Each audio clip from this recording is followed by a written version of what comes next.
Rebonjour, merci bien d'avoir choisi notre atelier, on est content, ça nous fait plaisir. Vous savez qu'il y a une concurrence entre les ateliers au moment des inscriptions qui est importante pour nous les animateurs, donc de voir qu'on a gagné. On est ceux qui avons recruté le plus de public, c'est bien, merci beaucoup. On espère que vous avez bien mangé, nous c'était copieux, donc on espère qu'on ne va pas s'endormir pendant notre intervention, on vous prévient.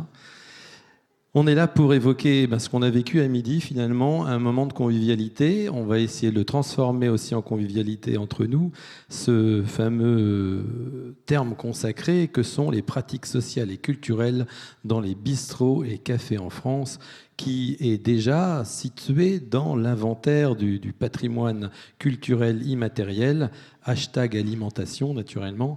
C'est vrai que les cafés, les bistrots, les tavernes, les cabarets, les estaminets, les Vinchtubes, j'en oublie, vous me rattraperez, n'est-ce pas Lola, sont finalement pour le quotidien des Français un élément important, compte tenu que c'est un élément social, un élément culturel, un élément où on peut se retrouver pour un moment de consommation, pour un moment de convivialité, pour un moment de débat, et surtout où chacun d'entre nous retrouvons des repères culturels ou sociaux justement, ou des repères spatiaux, des repères historiques, de la réminiscence de notre enfance ou de notre adolescence, des moments où on peut finalement se permettre d'avoir une forme d'intimité avec nous-mêmes dans un espace public.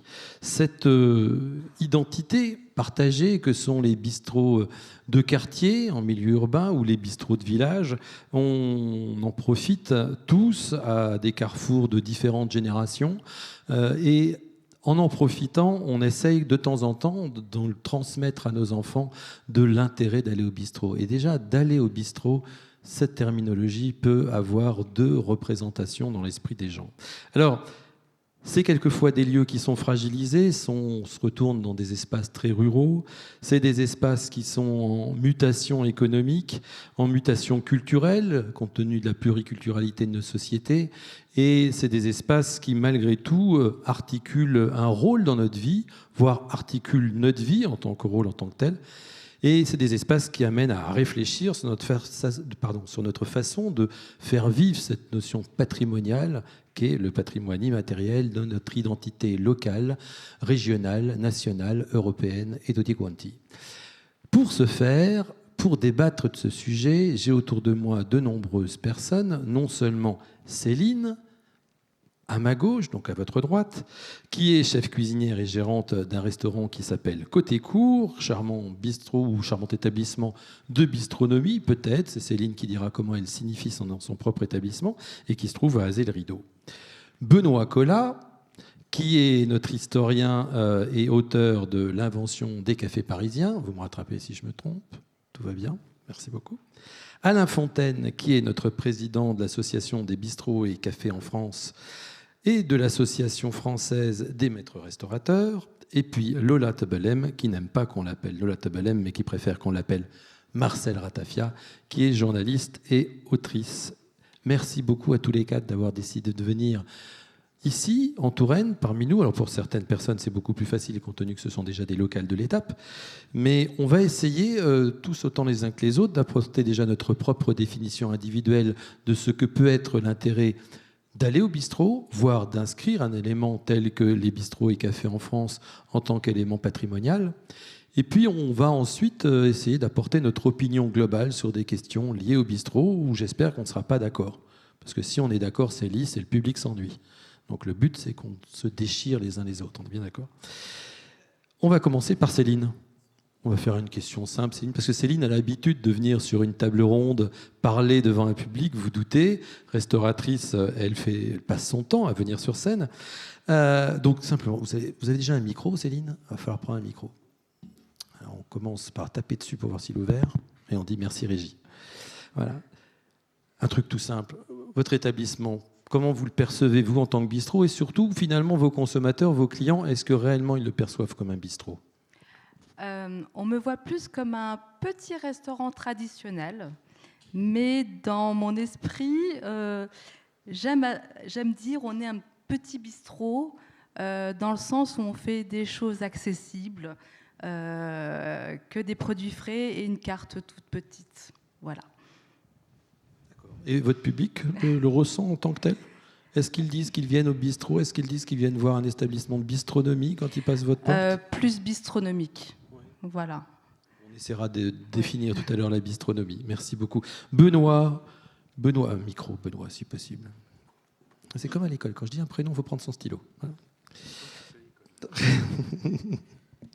Donc, du point de vue historique, ça marche si on tape dessus? Là, ça marche. Super, merci beaucoup. Comment finalement, d'un point de vue historique, mais là, je ne demande pas de nous raconter la thèse, qui est en cours, mais comment, d'un point de vue historique, ils se sont installés, nos bistrots? Comment c'est devenu finalement une structure de notre espace social et culturel? En France, non, mais notamment à Paris, on va déjà avoir une observation parisienne, vu que c'est plus le cœur de votre étude d'auteur. Comment l'histoire a participé à la construction de ce phénomène des bistrots? Oui, exactement. Moi, je m'intéresse à Paris, donc de manière générale, je vais dire des choses qui concernent Paris, mais bien souvent, ce sont des dynamiques plus générales qui sont vraies pour l'ensemble de la France. Et justement, pour ne pas pour pas me lancer dans une histoire exhaustive et très très longue et un catalogue, etc., ce que j'aimerais dire en préambule, et c'est d'ailleurs ce qui m'intéresse dans mes recherches quand j'explique que je travaille sur l'histoire des cafés parisiens, par exemple. Justement, souvent on va penser à différents aspects, peut-être à l'alimentation, à la boisson, etc. Et même si bien sûr c'est passionnant, moi ce qui m'intéresse vraiment, enfin jusqu'ici ce qui m'a intéressé, ce sur quoi j'ai écrit, c'est vraiment une histoire, en fait, comme d'ailleurs le titre de notre conférence l'indique, sociale et culturelle, une histoire socio-culturelle de ces bistrots et cafés, et justement ce que ces termes café, bistrot, brasserie, bouillon, etc. Quelle réalité ils ont recouvert, pourquoi ils sont apparus, quelle réalité ils ont recouvert, et ensuite comment ils ont évolué, puisque bien sûr, sans ces évolutions, elles sont évidemment, elles traduisent de vastes évolutions sociales et culturelles. Et justement, c'était, je pense, une très bonne question de départ. Vous avez parlé de...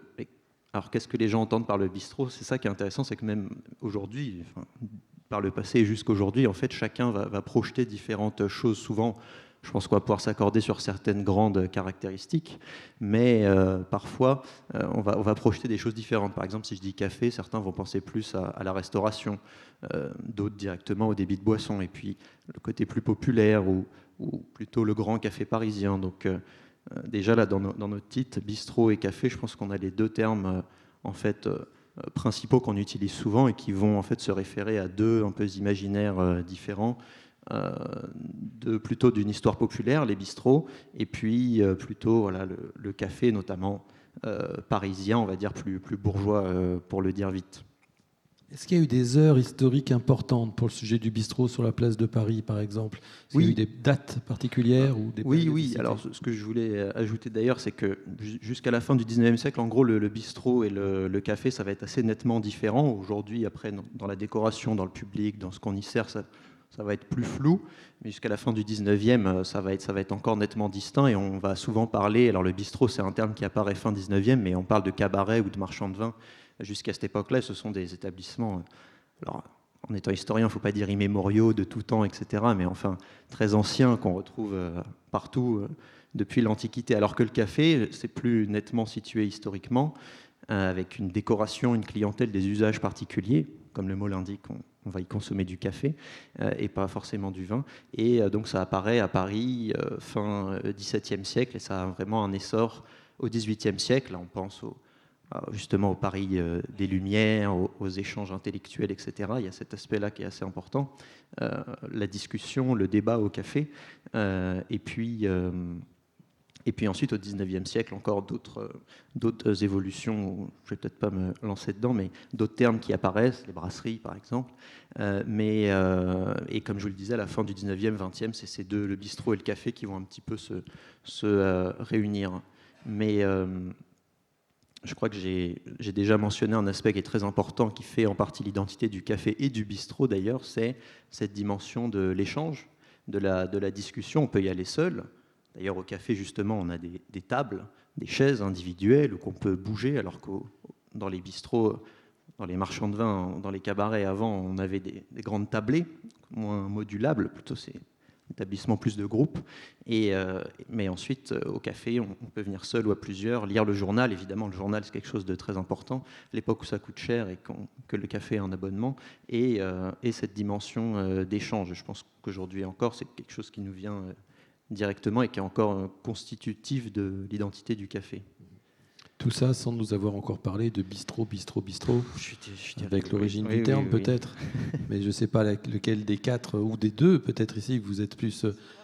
il y a des choses à raconter. On peut peut-être donner le micro à Lola, justement. Oui, faut pas hésiter à me faire taire, bistrot. Et surtout, finalement, Lola, c'est quoi aujourd'hui les singularités culturelles et symboliques des bistrots qui nous environnent ? Alors, je dirais que je suis venue personnellement au bistrot par la langue française et surtout par l'argot, puisque j'ai associé peut-être bêtement l'argot au milieu du bistrot, et c'est pas totalement inadéquat, puisque le bistrot est un mot qui a résisté au temps, là où le caboulot, l'estaminet, le cabaret des pieds humides, etc., tous ces mots-là qui désignaient des débits de boissons ont peu à peu disparu, et le bistrot a remplacé quantité d'autres typologies de lieux où on buvait, où on mangeait. Et le bistrot est resté entouré, nimbé d'une légende dorée qui met en scène le siège de Paris par les Prusses avec des mercenaires cosaques qui ont soif. Et quand le gradé a le dos tourné, il file au bistrot, en l'occurrence celui de la Mère Catherine, place du Tertre à Montmartre, pour y glouglouter des boissons fortes. Et comme il faut aller vite, ils disent en russe « bistro, bistro », ça veut dire « vite, vite ». Bon, la légende, elle est aussi jolie qu'erronée, mais peu importe, après tout, puisque l'histoire est pas mal. Mais là, on n'est peut-être pas 100% d'accord avec... Non, avec Alain. Avec Alain, mais oui, mais justement, je vais lancer tout de suite un pavé dans la mare, parce que moi j'ai écrit pour le Robert, donc fondé par Alain Ray, et Alain Ray dirait que bistrot vient du mot bistrot AUD, le marchand de vin, en poids de vin, ce qui n'est pas très exotique, hein, vous en conviendrez, mais... Et peut-être qu'Alain a raison, lui, il parle de bistrouiller, et je pense que je vais lui passer le micro parce qu'il a quelque chose à raconter sur ce terme-là et sur le fait que ça peut expliquer pourquoi le bistrot, finalement, parce qu'il est mignon et sympa, est resté là où les autres n'ont pas perduré.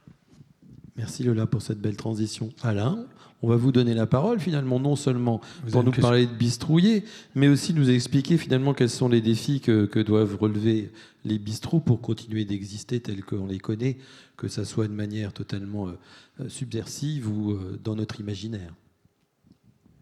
Merci. Pour répondre à Lola ou à Marcel, le terme bistrot, effectivement, peut venir de bistrot du côté Poitevin, mais on le retrouve en Languedoc et en Languedoy sur le terme bistrouillet, c'est-à-dire de manger et de boire de peu de choses sur un coin de table, de se réunir autour. Et c'est ça qui a été retenu, nous, dans notre fiche d'inventaire, mais on sait bien que c'est de la langue parlée, très peu écrite. On va retrouver d'ailleurs le terme bistrot, et c'est pour ça que le bistrot des Cosaques ne fonctionne pas. La première littérature, le premier livre où on retrouve le mot bistrot, c'est en 1882. Donc avant, le terme bistrot n'est pas utilisé même dans la littérature. Et on parle avant de cabaret. C'est-à-dire que quand Balzac dit, on lui fait dire « les bistrots sont le parlement du peuple », pas tout à fait vrai, il a écrit « les cabarets sont le parlement du peuple ». Car quand il l'écrit, bien évidemment, le terme bistrot n'existe pas. Donc la mère Catherine qu'on appelle la mer 4x4 entre nous, a mis une magnifique plaque de marbre sur la place du Tertre, au-dessus de son restaurant, en expliquant que le terme bistrot vient des Cosaques. Bistrot, en russe, veut dire vite, mais rien à voir avec la création des bistrots. Ça, faut le savoir. Et c'est important. Mais, donc, votre deuxième... pourquoi est-ce que c'est difficile cette démarche de sauvegarder les bistrots, les cafés? Oui, c'est difficile parce qu'il faut reprendre les choses à leurs racines, en sachant qu'en 1900, il y avait 508 000 bistrots en France, en 1945, 400 000, en 1960, 200 000, et en 1987, 92 000. On est moins de 40 000 aujourd'hui. Qu'est-ce qu'un bistrot? Qu'est-ce qu'un café? C'est des lieux de sociabilité d'abord. Nous, on ne veut pas parler de lieux de consommation. C'est des lieux qui ont été... Alors, les cafés sont importants parce qu'ils ont viré de bord au fil des siècles. C'est-à-dire les cafés, c'est d'abord des endroits bourgeois à la fin du XVIIIe siècle, avec le café Procopio. C'est là où les philosophes vont se réunir pour cette anticipation, cette émancipation du peuple de France qui va nous diriger droit vers la Révolution. C'est le siècle des Lumières et ils vont réfléchir à ce qui va devenir la Révolution et après, bien sûr, bien après la République.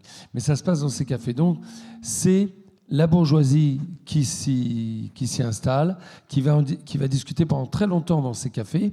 Les femmes, d'ailleurs, vont rester dehors. Seules les femmes de petite vertu vont pouvoir rentrer.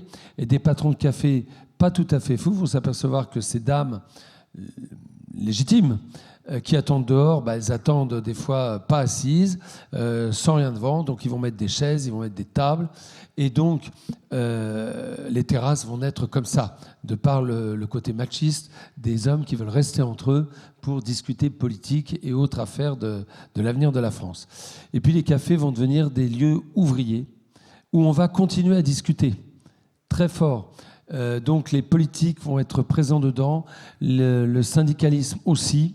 On le retrouve là plus tard dans Zola, l'Assommoir, où on va parler des grèves. Les cafés sont devenus populaires, mais, et c'est là ce qui est extraordinaire, c'est qu'ils ont gardé leur côté culturel. C'est des lieux d'inspiration extraordinaires pour les peintres, les chanteurs, le cinéma également, bien évidemment. Et dans le cinéma français, mais étranger aussi, vous avez une utilisation des cafés et des bistrots extraordinaire. Extraordinaire. Alors, la différence entre les bistrots et les cafés, elle est très courte, mais les bistrots, c'est vraiment les gens du centre de la France qui vont les créer sur Paris. C'est les Aveyronais, les Cantalous, les Auvergnats qui vont créer cela dans le Paris. Pourquoi ? Parce que l'Eldorado en France s'appelle Paris dans la deuxième moitié du 19e siècle et c'est le Paris haussmannien. On a besoin de construire ça. On a besoin de main-d'œuvre pour construire ce nouveau Paris que tout le monde connaît. Paris est un véritable trou avec Haussmann. Il faut énormément de gens. Les femmes vont monter. Elles vont monter soit pour être nounou, soit pour être nurse, soit pour être femme de ménage. Et les hommes vont être menuisiers, ébénistes, maçons.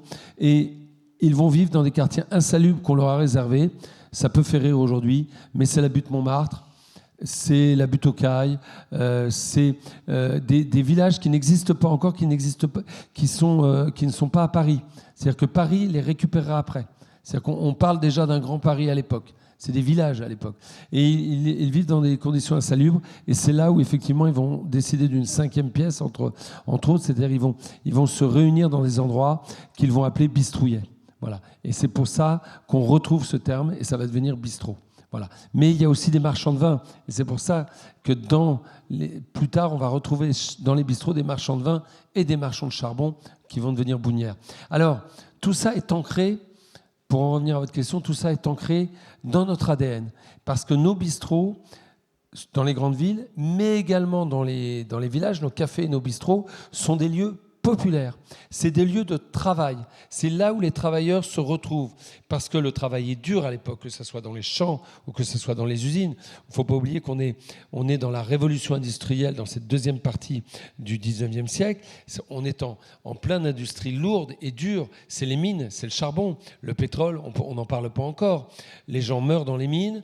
Dans l'agriculture se fait avec des chevaux et pas encore avec des tracteurs. Et on a besoin de se poser.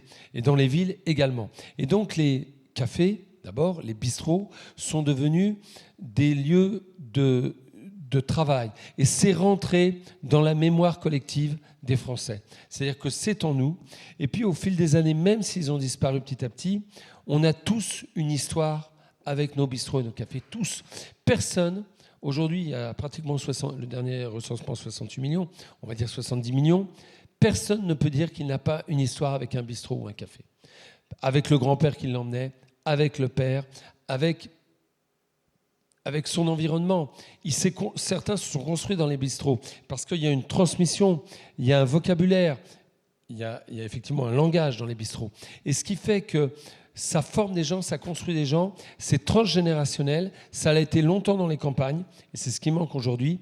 Et c'est des lieux de sociabilité importants parce que on s'y retrouve ensemble et on est très différents. Dans les villages, vous aviez le médecin, l'agriculteur, le notaire, le professeur des écoles.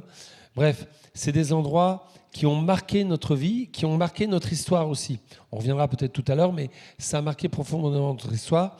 Alors, c'est pas facile d'en parler, de faire une fiche d'inventaire, parce que, évidemment, ça concerne tous les Français. Il faut trouver les éléments, bien évidemment. Qu'est-ce qu'un comptoir? Pourquoi on se retrouve autour d'un comptoir? Il y a des gens qui sont... Quelle est la communauté? La communauté, elle est importante. C'est les professionnels, mais c'est les clients. Il n'y a pas de bistrot sans client. Il n'y a pas de bistrot sans patron. Donc c'est large, c'est vaste. Et il faut effectivement trouver les bons éléments de langage pour faire comprendre à quel point ce bistrot et ce café n'est pas un fantasme ni c'est pas quelque chose d'idéalisé. C'est une constance dans notre histoire de Français, quelles que soient nos origines, puisqu'on a des bistrots, je dirais, parce qu'à Paris, c'est les Auvergnats, c'est les Aveyronnais, mais vous avez aussi des bistrots kabyles, vous avez des bistrots portugais, des bistrots chinois, vous avez des bistrots de toutes sortes. Et donc, les bistrots et les cafés correspondent aussi à notre histoire du XXe siècle avec l'intégration et autres. Je vais être obligé de vous couper parce qu'avant que vous ne recouvriez toutes les questions que j'envisageais de poser, on va peut-être revenir sur certains éléments. Simplement, finalement, gardez le micro, Céline, gardez le micro. Et puis, vous pouvez prendre un micro chacun, il n'y a pas de difficulté là-dessus. Vous avez le droit, c'est le même prix. Les bistrots, finalement, j'ai envie de vous demander à tous les quatre, est-ce que, parce qu'on a fait un inventaire là et une lecture historique avec une profondeur presque de réminiscence, est-ce qu'aujourd'hui, ce sont des lieux de consommation ou c'est toujours des lieux de rencontre et de sociabilité? Et s'il vous plaît, ne me dites pas les deux par facilité. Est-ce qu'à votre envie, en priorité, les gens qui passent la porte des bistrots aujourd'hui, c'est pour aller consommer ou aller retrouver quelqu'un ou aller rencontrer quelqu'un pour la première fois? Céline, votre avis? J'allais dire les deux. Merci. Voilà. Je pense qu'au départ, c'est plus un lieu de rencontre, d'échange. Et on vient dans un bistrot pour sortir de chez soi, pour passer un bon moment. Et par la suite, et aussi voilà, pour passer un bon moment culinaire. Eh ben, moi, je me demande, en fait, parce que c'est vrai que ce que disait Alain, c'était comment définir le bistrot, comment définir le comptoir. C'est pas si évident que ça, parce que le bistrot, pour moi, c'est forcément convivial. Donc, si c'est trop neuf, pas assez patiné, je ne sais pas si ça peut relever du bistrot. Ça, c'est personnel. Moi, je suis aussi critique culinaire, donc je vois un peu la différence. C'est-à-dire que, par exemple, on a eu un énorme renouveau des bouillons et des brasseries dont Benoît parlait tout à l'heure, qui sont totalement différents. La brasserie, on est souvent à 300-400 couverts le midi. C'est pas la même gestion, c'est pas le même accueil. Donc quand on parle de bistrot, on parle d'accueil. Et quand on est client, qu'est-ce qu'on cherche dans cet accueil-là? On cherche une connivence. Est-ce que le vin est bon? On l'espère, mais pas forcément. Je dis ça parce que c'est pas un prérequis. Quand on va au bistrot, on se dit pas forcément ça va être la meilleure bouffe de ma vie. Et parfois ça l'est.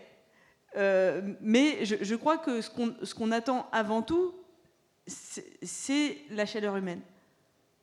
Plus que ce que promet intrinsèquement la qualité, etc. Et ça, peut-être que ça change.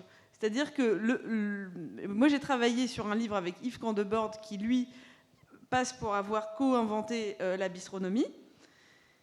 Qu'est-ce que c'est la bistronomie? C'est l'art du bistrot, mais avec la qualité, avec ce qui fait aussi le sel de la cuisine, de la grande cuisine. Et c'est intéressant, je trouve, que les deux finissent par se rencontrer parce que ça n'a pas toujours été le cas.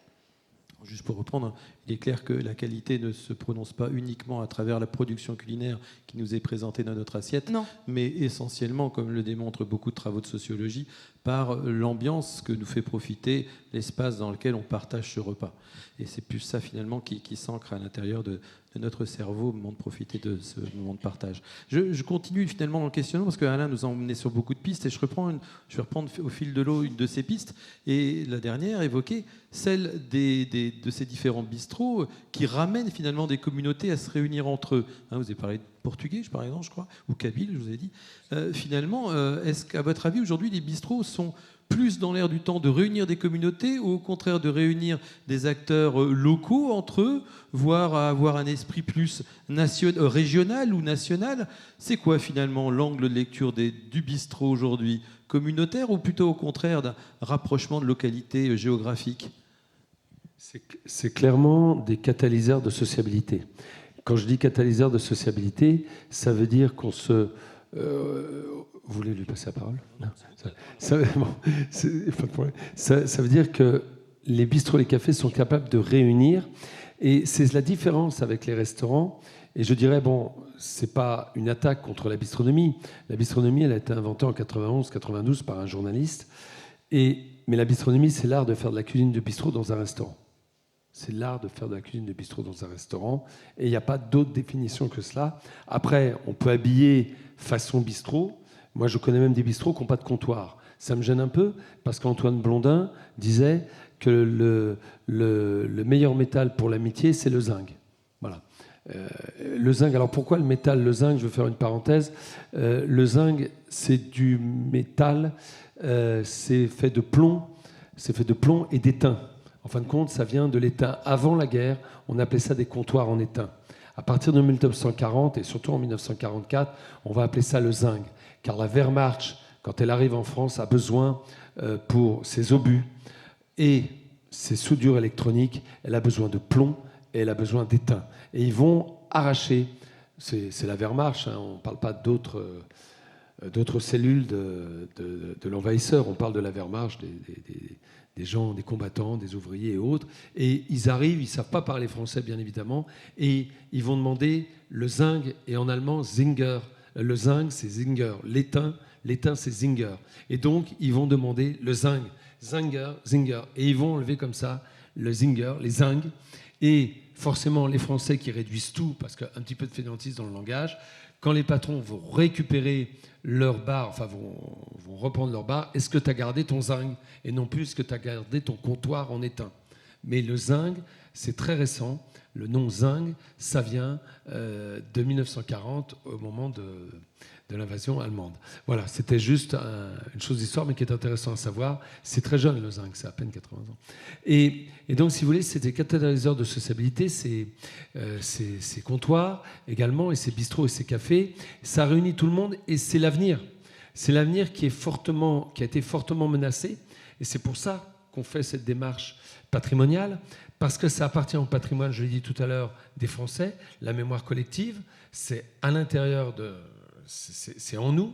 Mais, si vous voulez, il va falloir bien comprendre que c'est ce qui va ressouder quelque part les communautés dans les villages, dans les quartiers. Ça manque énormément. Je vous rappelle juste un chiffre. On a 35 957 communes en France, 21 000 n'ont plus de commerce, donc plus de bistrot, plus de café, puisqu'elles n'ont plus de commerce. C'est plus de 60%. Et donc ça manque énormément. Vous avez dans les villages des gens qui sont seuls, qui auraient besoin d'être ensemble, de partager. Vous avez dans les quartiers des gens qui vivent très mal leur solitude, leur angoisse, leur peur. J'ai un de nos comités scientifiques qui dit « Nous sommes les premiers concurrents des psychologues et des psychiatres ». C'est la vérité. C'est la vérité parce que chez nous, dans les bistrots et dans les cafés, on se sent bien. Et on ne pousse pas la porte. Et je réponds à votre question et je conclue là. On ne pousse pas la porte pour consommer. On pousse la porte pour rencontrer. Pour rencontrer le patron ou pour rencontrer d'autres personnes. On ne sait pas qui on va rencontrer. On va peut-être rencontrer des habitués. On va rencontrer le patron, on va discuter. Et nous, les patrons de bistrot, on est là pour la conversation. On n'appartient pas à une chaîne. On est des indépendants. Notre métier à nous, c'est de parler avec la vieille dame qui, tous les jours, vient faire ses courses et qui va s'arrêter pour prendre un café. Voilà, parce que c'est ça, la rupture de sa solitude, elle se passe là. Et dans les villages et autres, les agriculteurs, c'est là. C'est là que ça se passe, c'est dans les cafés. Et quand ça manque, quand ces cafés et ces bistrots disparaissent, il y a de la sociabilité qui manque. Et donc, vous avez obligatoirement, quand il n'y a plus de sociabilité, il y a des angoisses, des peurs, enfin, tout ce qui peut arriver quand vous n'êtes plus ensemble. Le rapport aux communautés, à la localité, à la régionalisation des bistrots. Oui, alors c'était la question de départ. Il y a deux points qui m'étaient venus en tête par rapport à la question précédente, mais juste pour rebondir à l'instant sur ce que disait Alain Fontaine, ça m'a fait penser là, à une anecdote personnelle et tout à fait récente qui concerne le présent. Je ne veux pas parler d'histoire, mais c'est juste dans ma famille, quelqu'un approchant la retraite qui disait que ça ne le gênerait pas pourquoi pas de déménager, d'être autre part. Et la première chose qui lui est venue en tête pour dire qu'il réussirait à se refaire des connaissances, sinon des amis, ce serait j'irai au bistrot du coin, je vais forcément parler avec le patron et les habitués. Donc c'est vrai que c'est un premier lieu, c'est un lieu semi-public, on va dire, mais une sorte de nœud, de point majeur d'un réseau de lieux de sociabilité d'une commune, que ce soit du plus petit village à la plus grande ville comme Paris. Mais juste si je pouvais ajouter par rapport à la question précédente sur le plaisir et à la fois le social, pour ne pas répondre, pour ne pas redire les deux comme ce qui a été dit précédemment, en le disant quand même, ça me faisait penser en fait aussi à l'identité, des caractéristiques de l'identité nationale, qui aussi dans le regard de l'étranger, des étrangers en général, et qui forcément en miroir fait se renforcer cette identité. Concrètement, ce que je voulais dire, c'est que aussi du point de vue des étrangers, la France, on va y associer le plaisir, et puis aussi forcément cette identité cette caractéristique du débat, de la politique. Et c'est vrai que c'est pour ça aussi qu'à l'étranger, on pense souvent, on va penser au bistrot ou au café, ou un peu les deux, comme un symbole de la France, parce que aussi ça cristallise, c'est composé de deux aspects majeurs de notre histoire.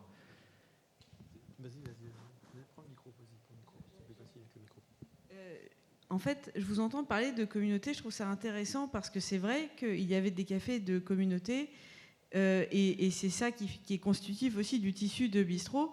Mais Alain l'a dit pour parler du 19e siècle, et je pense que c'est toujours le cas aujourd'hui. Je parle en tant que femme. Moi, le bistrot, personne ne m'a emmenée quand j'étais gamine. C'était pas forcément un lieu où j'étais destinée à aller parce que j'étais une femme et que une femme ne boit pas seule, une femme ne fait pas certaines choses dans un bistrot. Et en fait, c'était un lieu qui me faisait rêver. Moi, je voyais les lambous, le comptoir, tout ça me faisait rêver. Mais c'est-à-dire qu'il a fallu, entre guillemets, je dis bien entre guillemets, un certain courage pour passer la porte toute seule, de le faire. Et j'y ai pris goût. J'y ai pris goût et je rappelle que l'élément constitutif certainement du bistrot, et c'est là où c'est compliqué, et peut-être que Céline pourra nous en parler, parce que beaucoup de restaurants ont des comptoirs historiquement, et ils s'en servent comme des passes. ils enlèvent les tabourets, ils s'en servent comme des passes pour des questions de gain de place et parce que c'est pas facile de servir au comptoir. Et historiquement, les bistrots avaient des toutes petites cuisines pour faire des sandwichs, des hors d'œuvre, des trucs faciles qui prenaient pas trop de place, qu'on pouvait servir au comptoir. Et le comptoir aujourd'hui, c'est un lieu, par exemple à Paris, si vous allez dans un café, le café est souvent à 1 € ou 1,50 € au comptoir. Il y a un tarif spécial comptoir. C'est un endroit particulier et je dirais entre tous un endroit de sécurité quelque part et pas seulement de convivialité. C'est un lieu où s'il est arrivé un pépin dans la rue, on peut se réfugier ou parler avec quelqu'un. Et j'insiste sur le côté indépendant, ça aussi c'est important, puisque chaque bistrot a sa personnalité portée par quelqu'un qui est derrière ce comptoir-là. Et ça, c'est quelque chose qu'il faut absolument presque marteler, parce qu'aujourd'hui, ça fait peut-être réac de le dire, mais je vois la montée des coffee shops. Et un coffee shop, pardon, c'est quoi ? C'est faire certainement un café de bonne qualité, mais avec des assises qui repoussoirs, avec pas de comptoir, avec des tarifs exorbitants. Et moi, en tant que presque quarantenaire, j'ai un peu de mal à comprendre. Je vois bien qu'il y a un engouement et je ne dis pas que ça ne doit pas exister, mais pour moi, ça va exactement à l'inverse de ce que je recherche dans un bistrot. Voilà, c'était un peu confus. Non, merci. Céline, Marcel a dit qu'il fallait que tu prennes la parole, donc tu vas prendre la parole. Mais c'est vrai que si on s'interroge sur l'aménagement intérieur comme extérieur d'un établissement tel que le tien, ou de vôtre, finalement, comment est positionné aujourd'hui ce comptoir, comme le souligne Marcel, là, on ne sait plus comment dire. Et d'un point de vue extérieur, est-ce que la terrasse, finalement, fait partie d'une extension de l'intérieur, ou est-ce que la terrasse est une autre forme de prestation ? Et puis, depuis tout à l'heure, on parle du bistrot comme étant un espace fermé, comme un lieu soit en mutation, comme l'a largement souligné Alain, mais un lieu communautaire où s'inclut une communauté dans un espace donc clos. Mais je crois surtout que le bistrot est un espace qui est rattaché à un autre espace géographique, qui est la place, par exemple, ou le coin, comme disait tout à l'heure, j'ai oublié son prénom, Benoît, c'est donc Benoît. Eh bien, est-ce que cette place du village ou ce bistrot du coin participe à la construction de votre propre bistrot à Azay-le-Rideau, compte tenu que le positionnement de votre établissement est un établissement où il y a un mouvement, non seulement de touristes, où il y a un mouvement d'acteurs locaux qui viennent profiter de votre prestation. Est-ce que l'implantation a une particularité intérieure comme extérieure ? Alors oui, je pense. C'est vrai que moi j'ai la chance d'être à côté, dans une rue très passante, à côté du château d'Azay-le-Rideau, mais un bistrot ou un café ou un établissement bistronomique, il est toujours dans un lieu où ça va être le centre de la ville, quelque part, le centre du lieu. C'est ouvert sur la vie. Par exemple, moi, mon restaurant, on parlait de comptoir. Pour moi, le comptoir, c'est ce qui va faire le lien. En fait, la première chose que l'on voit quand on arrive, quand on passe la porte de mon établissement, c'est ce bar. En fait, le bar... c'est vraiment ce qui fait le lien entre le personnel, l'accueil et les personnes derrière. On vient au comptoir, on vient vers cette ambiance, on vient pour échanger. Donc c'est ouvert vraiment sur le restaurant et le restaurant est ouvert aussi sur la rue. En fait, c'est vraiment le lieu d'échange. On se pose au comptoir pour parler, pour boire un verre, un café, en attendant qu'une table se libère. C'est vraiment le lieu de tous les échanges. Et les typologies de clientèle, alors, c'est quoi ? Alors, j'ai une clientèle locale, surtout en début de saison et en fin de saison. Après l'été, il y a beaucoup de tourisme. On a l'impression que cette typologie de clientèle passe devant votre établissement parce qu'ils traversent une place importante dans la ville d'Azay-le-Rideau, ou au contraire, ils vont directement à votre établissement parce qu'ils savent où ils vont aller ? Alors, il y a les deux. Il y a les personnes qui passent devant et nous, on a toujours les portes ouvertes l'été, la terrasse. Il y a les serveurs qui sont aussi présents. C'est un lieu de vie. Et il y a des touristes où il y a cette ambiance qui les attire, et d'autres non. En fait, ils continuent, et après, pourquoi pas, ils reviennent, ils se baladent. Et après, il y a aussi les clients qui viennent par connaissance. Et puis aujourd'hui aussi les réseaux sociaux, où on s'informe avant de venir dans un établissement, le style de cuisine, le style d'établissement. Alain, quand on écoute la vie économique de Céline, vous avez l'impression que les bistrots sont encore, toujours et encore demain des acteurs, des leviers de la dynamisation économique d'un territoire. Est-ce que réellement pour un territoire, c'est un levier important, le monde des bistrots ? C'est un levier important. Ils vont devenir de plus en plus essentiels. C'est pour ça qu'on veut les sauvegarder, parce qu'on peut sauvegarder qu'un patrimoine vivant. C'est encore un patrimoine vivant. Et ils vont devenir de plus en plus essentiels. Pour compléter ce que disait tout à l'heure Marcel, c'est que c'est un lieu qui est dans les villes, et même dans certaines petites villes, où les femmes ont poussé la porte. Elles sont sorties, je dirais, des bistrots dans les années 80, parce qu'il y avait trop de bruit, parce qu'il y avait du machisme, parce qu'il y avait des incivilités. Trop de flippers. Oui, ouais. Et puis parce qu'il n'y avait plus les flippers, il n'y avait plus les juicebox. C'est-à-dire qu'on a... Je pense que d'un côté, vous avez le problème sociologique qui a fait disparaître les bistrots et les cafés. On en parlera, les menaces qui étaient là. On parlera peut-être des mesures de sauvegarde, les menaces et tout ça.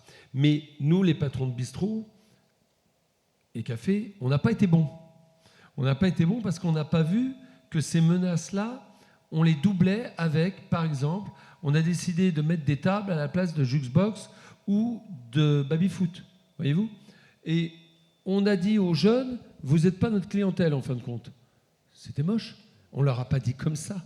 Mais on a fait en sorte qu'ils ne se retrouvent plus chez nous. Et donc, vous avez eu des acteurs économiques puissants venant des États-Unis, avec une proposition commerciale intéressante, mais venez chez nous. Et donc, petit à petit, ils ont été dans les fast-foods. Ils ont été dans des endroits qui leur permettaient de s'exprimer. Et donc, aujourd'hui, maintenant, depuis une bonne dizaine, je dirais presque 20 ans, les bistrots et les cafés sont redevenus des lieux de vie profonds, transgénérationnels, où les anciens, les moins jeunes, les jeunes retournent vraiment au bistrot. Et je vois bien qu'il y a de plus en plus de femmes qui y vont, parce qu'il y a un peu de l'arsène.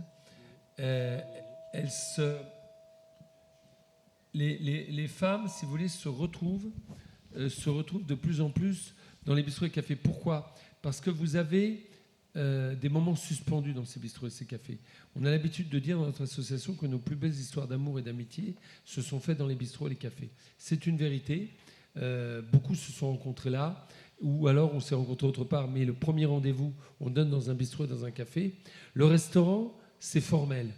La brasserie, on va venir sur le terme brasserie, le terme brasserie vient des brasseurs alsaciens à qui ceux qui ont voulu rester avec la France après 1870 ont demandé à l'État français de pouvoir vendre de la bière, d'embrasser et de vendre de la bière et de vendre des repas. Et c'est devenu des brasseries. Le mot brasserie vient des brasseurs alsaciens. C'est pour ça qu'à Paris, vous avez Weber, Boffinger, vous avez beaucoup de noms alsaciens. Et même dans d'autres villes de France. Mais si vous voulez, les bistrots, c'est le contraire. Les bistrots et cafés, c'est informel. Vous voyez, la seule chose qui est formelle dans un bistrot et un café, c'est que ça soit informel. C'est-à-dire qu'on s'interpelle, on s'engueule, on discute, on s'aime plus, on s'annonce des choses pas toujours gentilles, ou on s'annonce que c'est pour la vie. Il y a plein de choses qui se passent dans un bistrot et un café, et c'est l'ambiance de ces bistrots et cafés qui donne ça. Dans un restaurant, vous avez le côté plus formel. On peut parler, par exemple, d'un bistrot et d'un café, la promiscuité des tables. Mais elle est faite exprès. Elle est faite pour que les gens puissent parler entre eux. Dans un restaurant, c'est le contraire qu'on va chercher. C'est que les tables soient un peu séparées pour que les gens soient un peu plus isolés, un peu plus seuls. Nous, dans les bistrots et cafés, c'est ce qu'on cherche. On recherche cette convivialité, on cherche ce vivre ensemble, qui est très important et qui fait que notre métier de patron de bistrot est intéressant. On aime ce métier, qui est des fois, reconnaissons-le, un peu dur en termes d'horaire, mais on a on donne un sens à notre vie, à notre travail. Comment faire pour que nos bistrots ils restent multigénérationnels, du coup? Ou ils le deviennent? Ils sont en train de le devenir. Il faut beaucoup en parler. Et l'association qui a été créée en 2018 a provoqué effectivement énormément d'engouement de par la presse, de par les livres. Il faut que des gens comme Marcel en parlent. Et de plus en plus, il n'y a pas une semaine sans qu'il y ait des émissions ou des articles sur les bistrots. Pourquoi? Parce qu'on s'est aperçu que c'était une valeur refuge qu'on avait. C'est d'une valeur refuge, les bistrots et les cafés. Ça appartient, mais on ne va pas le redire, ça appartient à notre histoire. C'est une valeur refuge et ça fait partie de nous. Et les étrangers, quand ils viennent en France, vous avez eu raison de le dire tout à l'heure, ils recherchent ces bistrots et ces cafés. Ils recherchent ces bistrots et ces cafés parce que dans ces bistrots et cafés, ils sont persuadés, et ils ont raison, d'y trouver ce sacré peuple de Français, hargneux, arrogant, qui s'engueule, qui s'aime, qui peut se disputer, qui peut s'aimer, qui peut mettre un genou à terre et quelques années plus tard résister et donner des leçons au monde entier. Je crois que c'est ça. Et ils ont envie de se rencontrer ce peuple-là, qui est quand même assez spécial quand même. Et on ne s'en rend pas compte, nous, parce qu'on est dedans. Et où ils vont le trouver, ce peuple? Ils vont le trouver dans les bistrots et les cafés. Ce peuple aussi qui a accepté de vivre ensemble. Aujourd'hui, on parle de plein de choses pas tout à fait belles, mais on a accepté dans ces bistrots et des cafés de vivre ensemble. Le matin, dans les bistrots des villes et même dans les villages, vous avez les gens qui font le nettoyage de la ville, vous avez des cadres, vous avez des ouvriers, vous avez des patrons. Moi, j'ai des bistrots et des cafés, j'en connais. Vous avez la voiture de chauffeur qui attend devant, vous avez le patron qui vient boire son café. Est-ce qu'à tous les quatre, là, est-ce qu'on ne fait pas un peu gaulois d'essayer de continuer de promouvoir ce bistrot avec une définition historique, une définition traditionnelle? On a plusieurs rangs de jeunesse devant nous, là, qui, eux, vont certainement passer leur soirée sur des places telles que la place Plume, classée plus belle place de France, pour aller prendre l'apéro, où ils vont le soir boire des boissons bien éloignées du café ou de la bière, mais plutôt des boissons distillées. Est-ce que réellement, c'est pas eux qui sont en train de dessiner une nouvelle redéfinition du bistrot de demain, un espace où on se réunit tard le soir jusqu'à 2h du matin et où on va boire jusqu'à plus soif? Moi, je pense que c'est un peu une question de moment. C'est-à-dire qu'il y a un bistrot que j'adore, que vous connaissez peut-être, qui s'appelle Le Vau Désir, où je suis souvent allée faire des tablés de copains. Et en fait, c'est deux patrons en ce moment, parce qu'il y en a un plus jeune qui va remplacer, qui remplace celui, Christophe, qui tenait l'endroit depuis longtemps. Et à partir d'une certaine heure, on allume la musique, on commence à danser, on chante des chansons à la con. Et je pense que, effectivement, c'est une autre façon de voir le bistrot, et pourquoi pas. Enfin, voilà, patrimoine vivant, c'est ça aussi, bien sûr. Oui, on m'entend bien? Super. Ah oui, ça y est, je m'entends. On a habilement... Ah bah non. On avait habilement récupéré les deux micros de ce côté-là. J'en profite. Bon, je crois que ça colle... non, ça colle tout à fait avec ce qu'on a entendu ce matin, la définition d'un patrimoine culturel immatériel, à la fois quelque chose qui fait communauté, forcément, il faut que ça ait une certaine histoire, mais à la fois, c'est des enjeux, par exemple, liés aux femmes. Il y a des vrais enjeux, mais qui sont pris en compte, et forcément, il faut que ça évolue.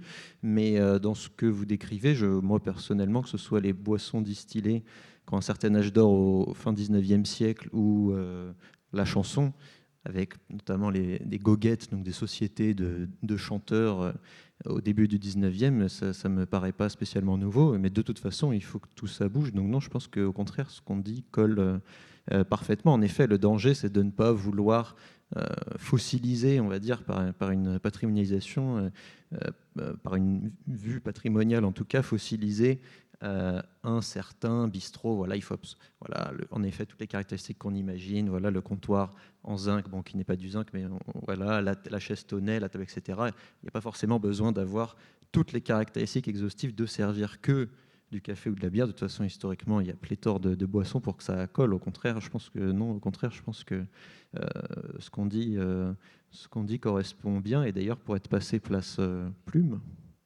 j'en apprends le surnom, j'ai vu, pour moi en tout cas, mais ça rejoint un peu ce que je disais aussi en préambule, après chacun projette aussi des choses sur un terme ou un autre, mais ça, j'ai vu plus d'un bistrot personnellement, place Plume. Donc non, je suis tout à fait d'accord. On a ciblé les jeunes, on va cibler une autre population qui utilise certainement les bistrots pour d'autres occasions. On est en pleine période électorale ou préélectorale en ce moment. Et Alain nous a évoqué le Procope tout à l'heure, où espace d'intellectuels, on venait à réfléchir l'évolution d'une société, même si une grosse légende aussi autour du Procope, les historiens démontrent souvent cette légende autour de Procopio.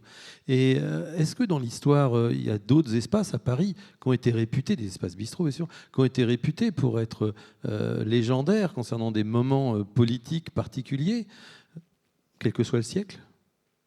Ils s'y attendaient pas à cette question. Pas du tout. Le café de Flore. Ouais, c'est ça. Non, mais c'est marrant parce que ceci dit, hier, ça me traversait l'esprit d'une sorte d'histoire de France par certains cafés. Oui, bonne réponse. Tu as dit quoi? Oui, le café du Croissant, évidemment, l'assassinat de Jean Jaurès. Bon, un peu tristement, attentat anarchiste, vous avez notamment le café Véry, dans lequel, comment il s'appelle? J'ai oublié son nom, mais un anarchiste lance une bombe. Mais ça vous montre bien que le grand café parisien, en cette fin 19e, en fait, était un peu un symbole de la bourgeoisie, comme pouvait l'être l'Opéra ou d'autres endroits clés. Qu'aurait-on d'autre? Je pense au café. Oui, le café de Flore. On pense au Flore et au de Mago. Bon, là, Mago. je pensais vraiment à des événements particuliers, mais oui, sinon certains établissements qui globalement, voilà, dans lesquels on voit traverser l'histoire. Oui, forcément, on a ces fameux établissements de Saint-Germain, Libre de Mago, Café de Flore. Et les plus anciens qui ont disparu, comme le Momus ou les ah oui, brasseries d'étudiants forcément, qui ont vu naître la bohème.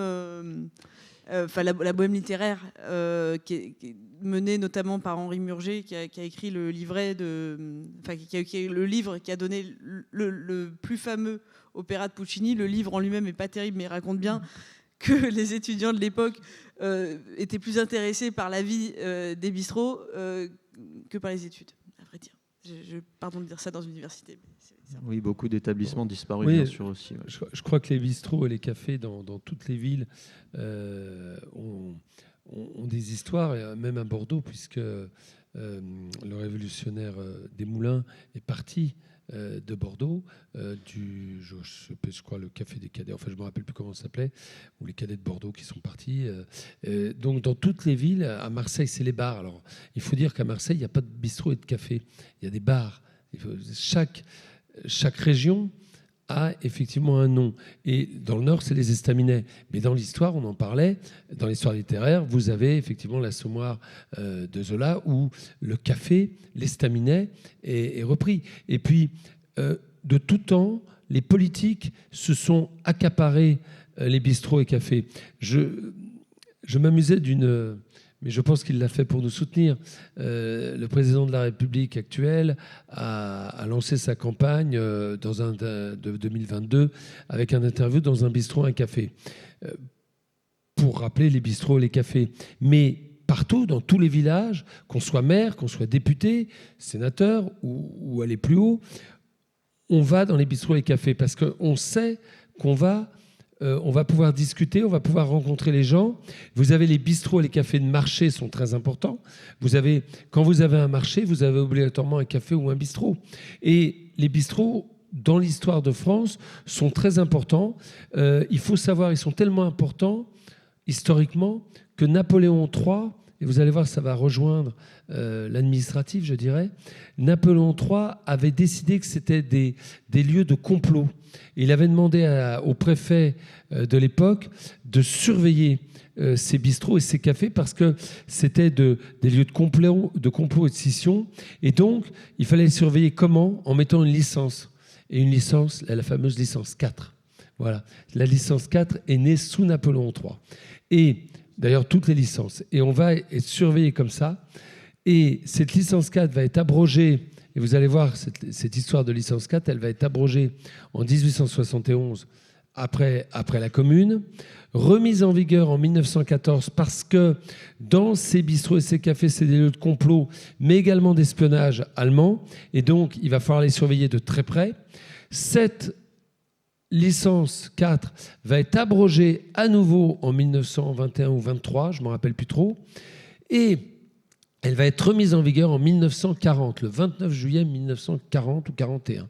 Et là, De Gaulle revient au pouvoir en 1944, il est un peu occupé par autre chose que la licence 4, ils ne vont pas l'abroger, et donc aujourd'hui, la licence 4 dont vous entendez parler est une loi pétainiste. Bien que ce soit sous Napoléon III qu'elle a été créée, c'est une loi pétainiste. Et les préfectures nous surveillent toujours, et c'est pour ça qu'un beau jour du 14 mars 2020, quand le Premier ministre Édouard Philippe dit les restaurants seront fermés le 17 à minuit, il peut le faire sans aucun problème, car nous sommes sous la tutelle des préfectures et que les préfectures ont tout droit de nous fermer du jour au lendemain. Il faut le savoir, on est quand même très surveillé. Licence 4, licence grande restauration, licence 3, voilà. Et c'est des lieux aussi d'histoire. Dans les grandes villes et surtout à Paris, ces bistrots ont permis de protéger. C'est pour ça que vous avez beaucoup de justes au centre de la France, ce que l'État hébreu appelle les justes, parce que beaucoup de familles qui étaient en grand danger à Paris ont été d'abord protégées dans les bistrots et les cafés des Aveyronais, des Cantalou et tout ça, et exfiltrées de Paris pour aller dans le centre de la France, et pour la plupart ont été sauvés d'un holocauste probable. Céline, on est en train de parler des institutionnels, les acteurs politiques, toutes ces personnes qui participent aussi à la mise en lumière de nos établissements. On ne va pas vous demander si en ce moment vous avez certains acteurs à Raser le rideau qui profitent de votre espace pour mener campagne. Évidemment, on ne voudrait pas vous mettre dans une situation difficile, mais est-ce que vous avez l'impression justement que les institutions font quelque chose pour la promotion des bistrots sur votre territoire ou de vos établissements sur vos territoires ? Alors oui, je trouve... ils viennent nous voir, enfin, ils sont présents dans nos établissements. Après, j'ai quand même la chance d'avoir, on parlait des jeunes, etc. On n'a pas une clientèle que de jeunes ou de politiques, etc. On a la chance d'avoir une clientèle hyper variée. Et moi, c'est ce que j'aime dans ce métier-là, c'est d'avoir vraiment tout style de clients. Des étrangers, des personnes âgées, des petits-enfants, des enfants, des pouvoirs d'achat aussi différents, des cultures différentes. Et c'est toute cette richesse, en fait, qui est très agréable. On rassemble. Voilà, je trouve que nos métiers, on est là pour rassembler. Alain, on en vient non seulement à ce que vous portez à travers les pratiques sociales et culturelles dans les bistrots et cafés en France, mais aussi à votre deuxième casquette de président d'un autre groupement de restaurateurs. Est-ce que vous avez l'impression que les acteurs institutionnels, comme je te disais, font quelque chose pour accompagner ces différents professionnels de la restauration ? Je ne m'attendais pas à cette question. J'étais venu pour les bistrots, les cafés. Je voulais dire sur les bistrots et les cafés quand même, et à peu près je réponds à votre question, c'est que le monde moderne est une menace et une chance pour notre activité. C'est une menace, la déruralisation, la désindustrialisation, la digitalisation, ce monde moderne qui va trop vite, les plateformes de distribution, les endroits des fois un peu trop branchés où on ne s'écoute plus, où on se crie dessus. Ce monde moderne est un danger, mais ça nous permet aussi de nous remettre en question et de dire à quel point ces bistrots et cafés sont nécessaires. Et je voulais revenir sur ce discours du 14 mars 2020, quand on nous a dit qu'on n'était pas essentiel. On est essentiel. Les bistrots et les cafés en France sont essentiels pour notre société. Et ce jour-là, je crois qu'il y a plus d'un patron de bistrot qui a souffert de ce terme non essentiel. Bon. Sur l'AFMR, quoi dire ? Oui, on aimerait être soutenu parce que l'Association française des maîtres restaurateurs, on est deux, on était même trois à midi, là où vous nous avez emmené manger, quelle belle surprise. Oui, évidemment, l'Association française des maîtres restaurateurs, c'est le fait maison, c'est la volonté de travailler avec les acteurs de proximité, les agriculteurs, de faire des produits bruts et frais, et le mot brut et frais ou brut et cru est très important. C'est-à-dire qu'on prend la matière première et on la transforme, que ça soit de la viande ou que ça soit des légumes. Et ça demande du personnel, ça demande des efforts, ça demande également de la transmission, car tout comme dans les bistrots, les cafés, où la formation pour devenir patron de bistrot avait disparu, et dans une de nos mesures de sauvegarde, on a créé récemment un bloc de compétences enregistré au registre de l'éducation nationale. Et ce bloc de compétences va permettre de créer des formations, de créer des vocations. Mais chez nous, les maîtres restaurateurs, on a déjà des apprentis. Et pour autant, on a à peu près 2 apprentis par maître restaurateur, qui fait à peu près 7000 apprentis en France sur les 45 000 que tiennent la restauration. Donc on présente beaucoup. On présente pratiquement, je dirais, 10% de la... pratiquement 20%, excusez-moi, des apprentis.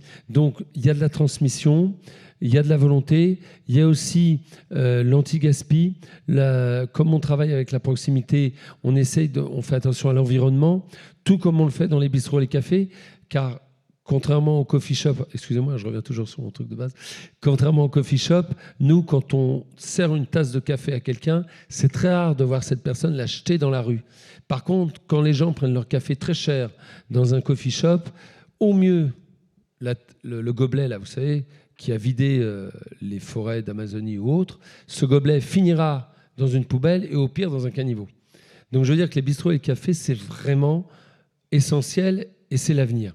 Et nous, je rebascule sur les maîtres restaurateurs, on fait partie de ces gens-là où on coche toutes les cases, toutes les cages, on coche toutes les cases, et pour autant, on n'est pas aidé.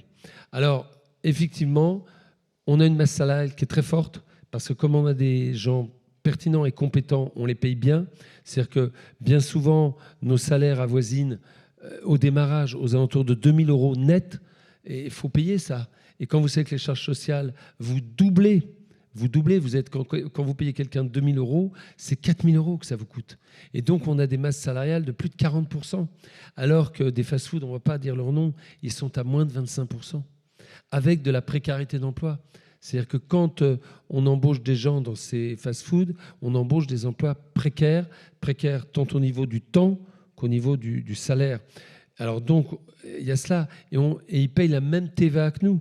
Donc nous, on se bat pour offrir à nos clients une bonne restauration, et on n'est pas aidé non plus au niveau fiscalité.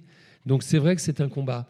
Et les maîtres restaurateurs, on a cette particularité, c'est qu'on est le seul titre d'État, qu'on remet cela tous les 4 ans. Par exemple, là où vous nous avez emmenés à midi, eh bien, ils sont en cours de renouvellement. Tous les 4 ans, c'est la préfecture qui nous délivre le titre. C'est-à-dire qu'on n'est pas une association de copains qui s'est dit « toi, t'es gentil, tu vas rentrer dans l'association ». Non, c'est une certification. On a le titre au bout de 4 ans, on le renouvelle tous les 4 ans, c'est la préfecture qui nous le donne. Nous sommes le seul titre d'État. Vous avez un diplôme d'État que vous connaissez, c'est MOF, meilleur ouvrier de France. Et là, c'est toute activité, ébéniste, plombier, chocolatier, pâtissier. Et puis, vous avez un seul titre d'État, c'est le herbe blanc rouge que je porte ici, que tu portes aussi. Voilà. Ce herbe blanc rouge qui représente le seul titre d'État. Et pour autant, on n'est pas aidé. Et il faut faire attention parce que la restauration traditionnelle est en train de disparaître en France. Je ne vais pas vous donner les chiffres. Ils sont catastrophiques. Et la blanquette de veau, le bourguignon, malgré tous les efforts qui ont été faits avec une inscription du patrimoine, du repas gastronomique à l'UNESCO, eh bien, l'industrie agroalimentaire est en train de gagner la partie. Donc, il faut se battre. Alors, quand je dis elle est en train de gagner la partie, je suis sûr que dans 20 ans, elle va la perdre si on se bat. Mais il faut se battre, il faut rester debout et ne pas craindre de dire les choses et de dire la vérité, de dire aux gens qu'aujourd'hui, l'obésité a augmenté de 25% en 20 ans. C'est pas pour rien, c'est parce qu'on mange mal. On mange mal. Espérons que longue vie à cette distinction portée par l'État, contrairement à celle qui existait avant, pour laquelle j'ai beaucoup collaboré, Restaurateurs de France, Cuisinerie Gourmande, qui malheureusement ont été abandonnés par l'État. C'est la continuité. Ouais, avec une période où on n'a rien eu. Oui, il y a une période d'un an, mais Maître Restaurateur a suivi Maître Restaurateur de France. Restaurateur de France était une démarche privée Maître restaurateur est une démarche d'État. Mais c'est la Ministériel. continuité. Je vous laisse la parole malgré tout sur la question que j'avais posée initialement à Alain. On va juste voir s'il a suivi. C'était quoi déjà ma question, Alain? Mais vous m'avez perturbé. Sur les acteurs institutionnels. Les acteurs Est-ce que vous institutionnels, avez oui. l'impression que les acteurs institutionnels nous accompagnent réellement aujourd'hui dans la valorisation de nos bistrots, de nos cafés? Bof. Non, franchement, je dirais, je suis aussi journaliste du vin. Il n'y a pas, c'est une énorme industrie. Il n'y a pas de représentation au niveau de l'État du vin. Je dis le vin parce que ça a un lien avec le bistrot. Effectivement, maître restaurateur, c'est étatique, mais les aides de l'État ne font pas de cadeaux à ces échoppes-là qui sont problématiques, puisqu'on a le prix des charges salariales et du loyer.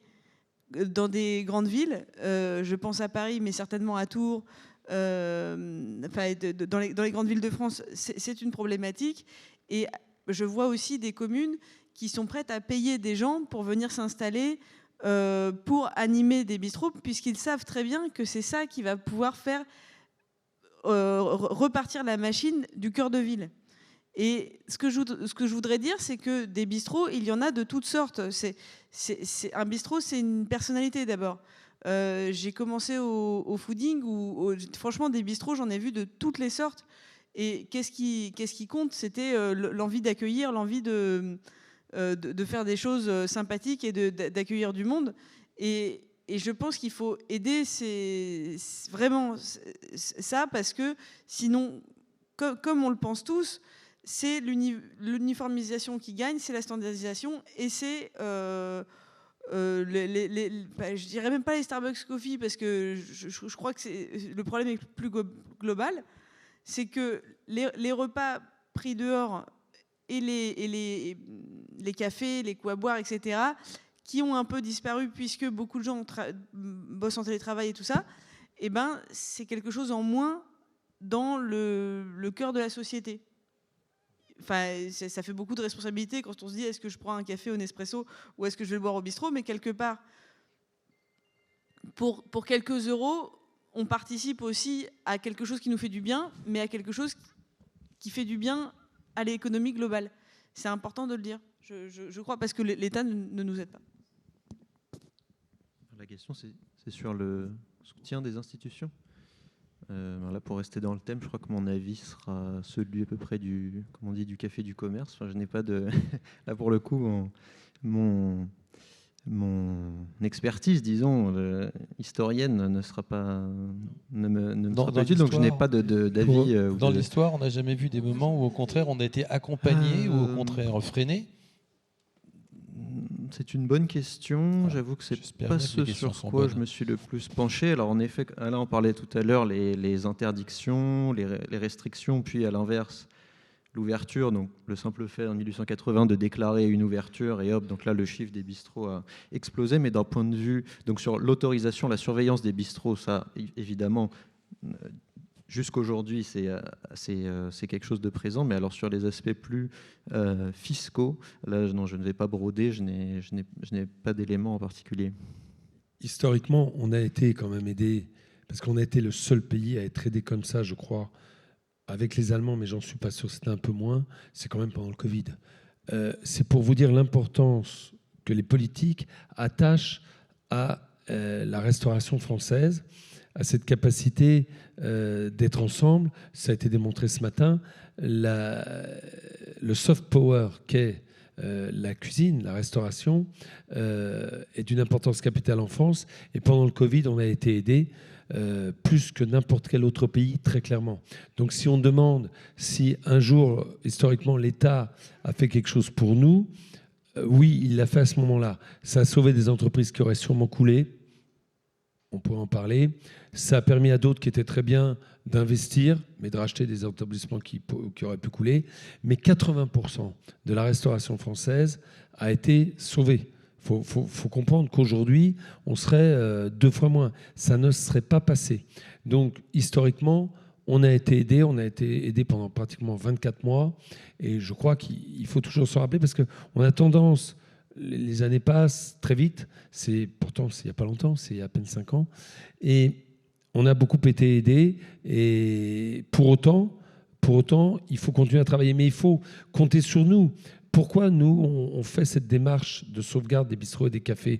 Parce qu'on attend de l'État une reconnaissance qu'on a eue.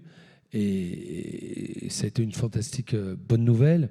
On veut aller plus loin pour dire à quel point notre modèle social à travers les bistrots et cafés est important, qu'il peut être partagé par toute l'humanité, mais il faut qu'on se prenne en main aussi. C'est-à-dire que quand on met des mesures de sauvegarde, que ce soit la journée nationale des bistrots et des cafés, que ce soit un bloc de compétences pour former des gens, que ce soit de pousser une loi, un commerce, un village, c'est important, ou de créer prochainement, enfin quand on sera inscrit, si on est inscrit, une fondation, non pas une fondation pour muséifier nos bistrots, parce que ce qu'il faut éviter dans la sauvegarde d'un patrimoine, c'est de le muséifier. Et nous, les bistrots et les cafés, on veut qu'ils reprennent leur place dans tous les villages, dans le plus petit village de France, qu'ils puissent retrouver leur place, que les anciens peuvent retrouver leur place. Regardez, il y a déjà 2 EHPAD dans le Nord qui ont remis des bistrots dans leur EHPAD. Les personnes âgées vont mieux parce que ça fait partie de ce bien-être. Vous avez la société Elior qui est en train de mettre dans la restauration d'entreprise, on est dans la restauration d'entreprise, des zincs. Alors, il n'y aura pas d'alcool, c'est dans les entreprises, mais pour le café, les croissants. Donc, cette importance du bistrot et des cafés, faut la faire vivre après. Donc, c'est ça un patrimoine. Se battre pour le sauver, ça veut dire créer un environnement et il ne faut pas compter sur l'État. C'est à nous, acteurs de la profession, à faire les choses. Coûte que coûte. Je dirais que l'État quoi qu'il en coûte. a un rôle sur la formation. Ça n'a pas tout à fait à voir avec ce qu'on dit, mais quoique, je suis pour une réforme du CAP. C'est un vieux machin qui croupit depuis les années 70. C'était l'autre atelier. Pardon, je suis désolée, mais oui, mais à la fin, ça finit dans les assiettes et il faut quand même dire qu'on a besoin, effectivement, pour que le bistrot vive, d'avoir une cuisine peut-être un peu plus végé, un peu plus anti-gaspi, un peu plus tout ce qu'on a dit, un peu plus de saison. Et le CAP, là j'ai retrouvé une photo, on apprend à tourner une pomme de terre en forme de champignon. Bon, je suppose que vous n'avez pas vu ça beaucoup. Moi j'ai appris à le faire. On tourne une pomme de terre à différentes faces et on tourne une tête de champignon. Après. Une tête de champignon, mais pourquoi ? Alors, on ne va pas parler de formation parce qu'il y a un atelier formation et d'autant plus critiquer le monde de l'éducation nationale, sachant qu'il y a un inspecteur général qui pourrait très bien répondre à tes questions. Il peut répondre. Et il est dans une salle voisine, donc on va se permettre de ne pas le faire par facilité et aussi par respect. Et par contre, tu pourras lui poser toutes les questions tout à l'heure quand tu le verras. D'autant qu'on est au moment des questions du public, donc on va tendre le micro aux personnes dans l'Assemblée, si certains le souhaitent, pour prendre la parole, apporter leur perception des choses, ou quelquefois, simplement, il y a un monsieur, pardon, vous êtes dans l'ombre, je ne vous vois pas, désolé, ou tout simplement, pourquoi pas nous ramener vos souvenirs de bistrot qui nous aideraient à signifier pourquoi on va au bistrot. Oui, c'est plutôt une question pour M. Fontaine, mais peut-être les autres, on verra. Il y avait une opération, on parlait d'initiatives publiques sur le sujet, et notamment de la disparition des bistrots en rural. On dit souvent les bars, chez nous, dans les campagnes. Est-ce que l'opération 1000 cafés, à votre avis, a porté des fruits ? Parce qu'effectivement, tout le monde ressent cruellement ou alors des opérations dernier commerce dans le village, les régions portent ça comme en Nouvelle-Aquitaine. Parce qu'on voit bien que c'est vraiment l'élément clé, crucial, quand c'est le dernier commerce qui reste, il faut que ça soit le bistrot, quoi. Parce que le boulanger, c'est beaucoup plus difficile à faire vivre une boulangerie, quoi. Alors, c'est le groupe SOS qui, effectivement, SOS 1000 Cafés, c'était effectivement Édouard Philippe qui l'avait annoncé. Écoutez, il fonctionne, c'est pas facile, ils n'en ont pas 1000, mais ça avance. Mais c'est vrai que remettre... Alors ça, c'est l'avenir. Notre association, son avenir, ça va être ça. Ça va être d'aider les municipalités à faire ce qu'on appelle des multiservices, parce que des villages de 250, 500 ou 600 habitants ne peuvent pas avoir plusieurs commerces. Ils peuvent en avoir qu'un. Donc le bistrot de demain, c'est quoi ?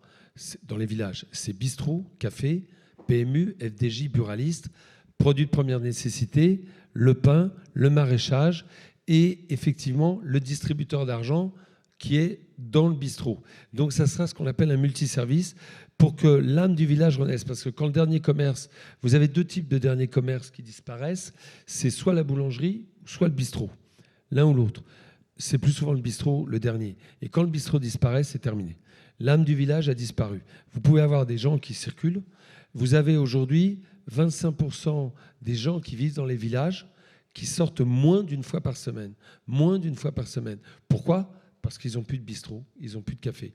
Nous, les bistrots et les cafés, on est sûr qu'on pourrait diminuer la charge de désespoir, de fatigue, de dépression chez beaucoup de personnes âgées ou moins âgées qui vivent seules.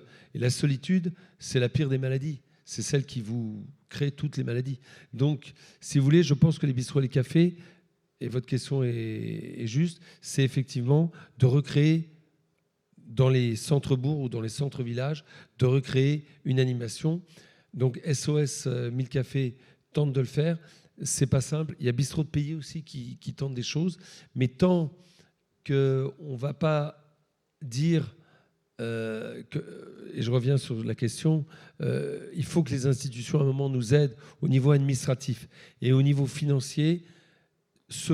Tous les acteurs se mettront en place pour aider les nouveaux patrons qui ont été formés dans un bloc de compétences. C'est cela, c'est sur 1 an, et au bout d'1 an, vous avez un diplôme qui n'est pas un CAP, mais ça vous permet d'avoir la formation pour ces bistrots, ces cafés, ces PMU et autres. Mais il faut créer des vocations, et après, il faut les soutenir pendant au moins 2 ou 3 ans. Parce que c'est ça le problème, c'est tenir 2 ou 3 ans pour que la clientèle revienne, que ça se dise, et tenir. Donc, c'est important. Oui, merci. Merci beaucoup pour les échanges. Je voulais juste revenir sur les questions qu'il y avait tout à l'heure sur le lien entre les cafés et des faits historiques. Et en même temps, malheureusement, vous avez demandé un souvenir de café, un souvenir douloureux. C'est les fusillades des cafés parisiens, des terrasses parisiennes le 13 novembre. Et on a beaucoup dit à l'époque, justement, que c'était une façon de vivre à la française, une des spécificités françaises qui était attaquée.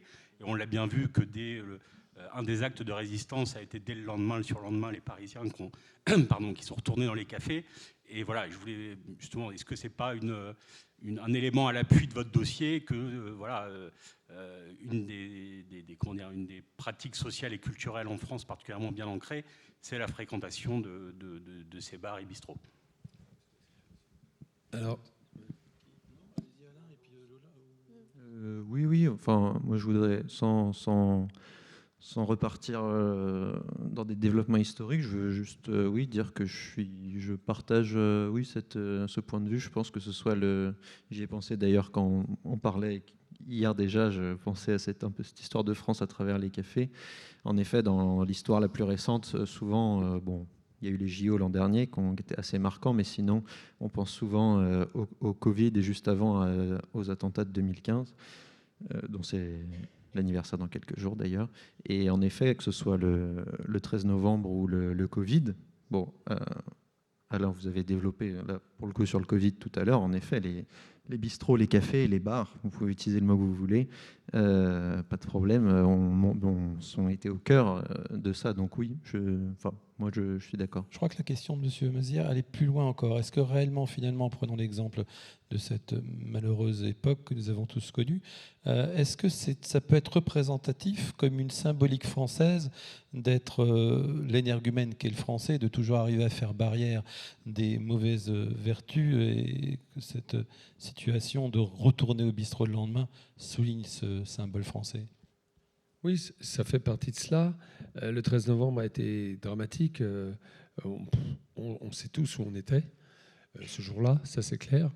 Mais le 13 novembre, effectivement, le lendemain, et vous avez raison de le dire, et les jours qui ont suivi, il y a eu vraiment un engouement pour dire à ceux qui avaient fait ça, pour dire non les gars, vous ne nous aurez pas. Vous ne nous aurez pas par ce biais-là. Mais on était un symbole. Et c'est vrai que les touristes aujourd'hui viennent pour cela. Et nous, dans notre fiche d'inventaire, on en a parlé, on ne parlera pas du 13 novembre. Parce que d'abord, c'est un aspect terrible, on n'a pas envie d'en parler, mais la vérité, c'est celle que vous évoquez, c'est que c'était un symbole. Et on a été touchés dans nos chairs, d'autres plus que nous encore, mais je crois qu'aussi, on s'est aperçu à quel point le monde entier nous aimait. Parce que la France était touchée, ce pays, quand même, historiquement, on le regarde. Alors, on le regarde des fois mal, on le regarde bien, mais on nous regarde beaucoup. Contrairement à ce qu'on pourrait penser, ceux qui font du French bashing ont tort, on nous regarde toujours. Et quand c'est arrivé, toutes les télévisions étrangères sont venues en France. Et je me rappelle très bien d'ABC, qui est une grande chaîne américaine, qui est venue, et ils avaient décidé de faire une interview dans mon bistrot, pas de moi, hein, d'un acteur, c'était le Beaujolais Nouveau, donc ils étaient venus interviewer le directeur du Beaujolais Nouveau. Et puis en partant, le commentateur, ils étaient restés 6 jours, hein, et il me voit, j'étais pas à l'interviewer, j'étais avec mon petit chapeau, le Beaujolais Nouveau, truc, enfin, classique, quoi. Il me dit, mais il me le dit en américain, moi qui ne parle pas bien anglais, il dit, mais pourquoi vous êtes resté ouvert? Pourquoi vous êtes resté ouvert avec ce qui s'est passé? Et je lui ai répondu, et ça a fait un peu le tour, je lui ai dit, c'est parce que, 1, on veut vivre libre, et 2, on veut vivre debout. Libre et debout. Et je crois que les cafés, les bistrots, c'est ça qu'on a envie de faire. C'est de vivre libre et debout. Et c'est pour ça qu'on ne va pas disparaître, on ne va jamais disparaître, on est l'avenir, mais le symbole que vous évoquez est très important et on a eu la réponse appropriée. Et c'était la réponse qu'il fallait avoir, c'est de dire « vous ne nous faites pas peur ». Et vous ne nous faites pas peur, on va retourner dans nos bistrots, on va retourner dans nos cafés et on va retourner sur nos terrasses.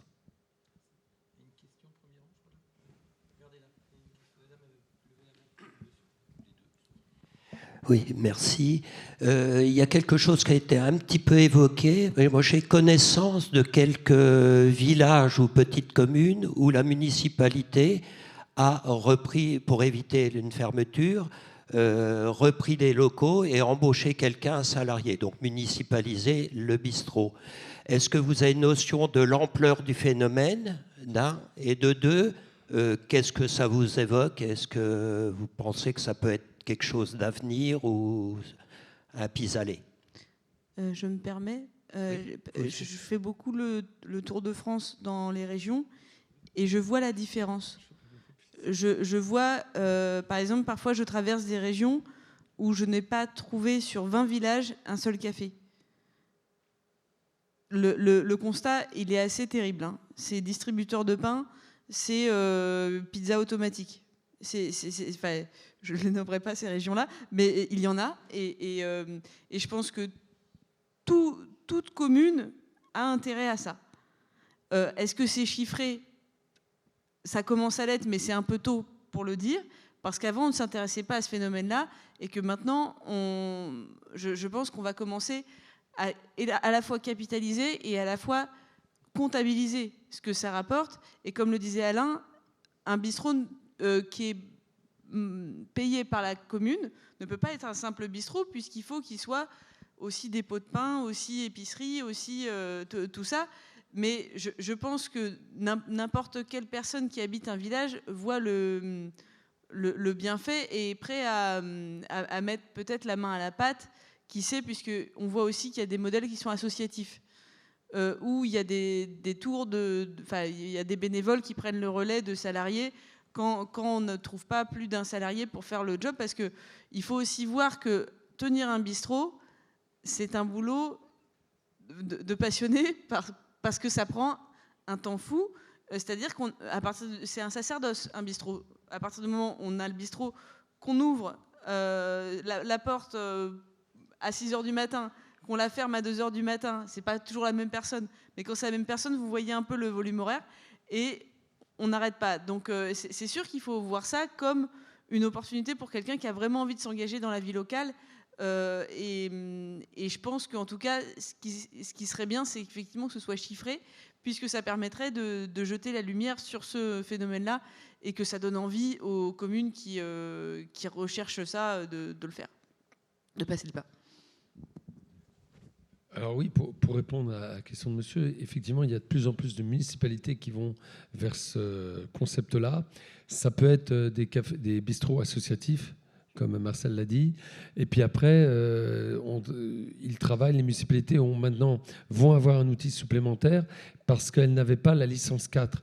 Or, la loi Kasbarian, qui doit être votée encore pour le Sénat, mais vous connaissez bien le problème de la stabilité politique en ce moment, la loi Kasbarian leur permet d'obtenir la fameuse licence 4. Car il faut savoir qu'en France, on ne produit plus de licence 4. C'est-à-dire les licences 4 s'échangent. Quand un bistrot ferme, un autre la récupère s'il peut la récupérer. À Paris, elles se vendent très cher. Dans certains lieux, elles se vendent peu cher. Et maintenant, les municipalités vont pouvoir les acquérir. Et à partir du moment où elles peuvent acquérir une licence 4, elles peuvent ouvrir un bistrot, un café. Faut-il encore trouver les personnes qui vont s'en occuper? Mais elles peuvent vendre de l'alcool, elles peuvent avoir un zinc. Elles sont conformes à la loi. Alors, est-ce que demain, les municipalités seront entreprises?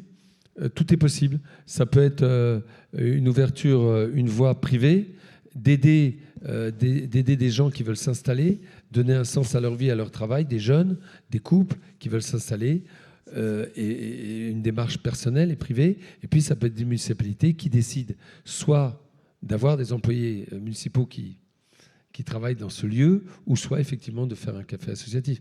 Mais les projets ne manquent pas. Après, c'est la volonté d'un maire et les moyens qu'il a à mettre pour cela. Et vous savez que toutes les mairies, malheureusement, ne sont pas riches. Une très courte dernière question, Elisabeth. Très courte, merci. Merci en tout cas pour tout ce que vous avez évoqué. Je vais faire juste un partage d'expérience. J'ai énormément travaillé sur la qualité tirage-pression, la promotion, la valorisation du bistrot et des cafés en France durant toutes mes années de travail dans la filière. Là, il y a une chose qui m'étonne quand même, c'est qu'il n'y a pas eu tellement d'évocation de tirage-pression, qui est quand même, on va dire, un des marqueurs de l'identité du bistrot en France. Et j'ai envie juste de partager cette évolution qu'il y a en ce moment et qui me pose problème par rapport à la valorisation de notre culture et de notre identité en France. Il y a en ce moment beaucoup de brasseries en France, vous le savez, beaucoup de brasseries artisanales. Et de plus en plus, dans les campagnes, notamment, dans évidemment les villes, il y a des développements, et c'est tout à fait un phénomène récent, de ce qu'on appelle des taprooms. Donc le mot est anglais. Je me suis battue dans les premières années d'utilisation de ce mot un peu en ramant toute seule dans le désert. Je n'ai pas abandonné les combats. Au Québec, on parle de bars, de dégustation dans les brasseries. Pourquoi je partage cette évocation? Parce que je trouve que c'est extrêmement dangereux, parce que ces bars de dégustation qui sont des lieux de consommation, de retrouvailles, de concerts, d'expositions, de tout ce qu'on veut, d'animation du village aussi. Donc c'est fantastique, mais ça remplace finalement. Est-ce que ça ne remplace pas, c'est une question, est-ce que ça ne remplace pas le café du village? Alors, on va peut-être pas pouvoir développer encore sur ce type de questions, mais malgré tout, on est d'accord, Elisabeth, que la place de la pression est finalement un élément d'expression de certains établissements, sans vouloir jouer naturellement sur les mots. Il n'y a aucun rapport étymologique entre les deux, on est d'accord, et que les bistrots, dans tous les cas, sont des espaces de vie, de mémoire, de culture, de transmission intergénérationnelle ou multigénérationnelle, comme on le disait tout à l'heure, et surtout un espace social en France qui peut apporter une symbolique, comme l'a souligné M. Mazière, et la pression de bière, heureusement, est là peut-être pour faire baisser la pression aussi de certains de nos acteurs quand ils se retrouvent à se réunir dans ces différents espaces sociaux.